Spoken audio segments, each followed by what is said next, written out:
नमस्कार. आंबेगाव तालुक्यातून एक मनाला चटका लावणारी बातमी समोर येत आहे.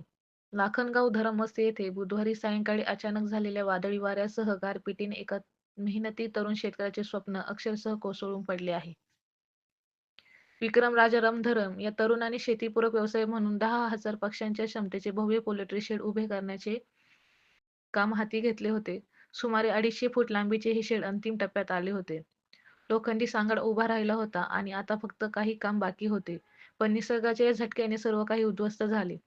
अवकाळी पाऊस आणि जोरदार वाऱ्यांमुळे शेडच्या दोन्ही बाजूंच्या भिंती कोसळल्या आणि अंदाजे 70 ते 80 हजार रुपयांचे नुकसान झाले. विशेष म्हणजे हा व्यवसाय सुरू होण्यापूर्वीच हा फटका बसलेला आहे. या प्रकल्पासाठी विक्रम यांनी विविध कार्यकारी सोसायटीकडून कर्ज घेतले होते. आता एकीकडे कर्जाचा डोंगर आणि दुसरीकडे उद्ध्वस्त झालेलं स्वप्न. आजच्या काळात नोकरीची शाश्वती नसताना अनेक तरुण शेतीपूरक व्यवसायाकडे वळत आहेत. मात्र अशा नैसर्गिक संकटामुळे त्यांच्यापुढे मोठे प्रश्न उभे राहत आहेत. ग्रामस्थांनी महसूल विभागाकडे पंचनामा करून तातडीने आर्थिक मदत देण्याची मागणी केली आहे. आता प्रश्न असा आहे, या तरुणाला वेळेत मदत मिळणार का? आणि त्याचे हे स्वप्न पुन्हा उभे राहणार का? हे पाहणे महत्त्वाचे ठरत आहे.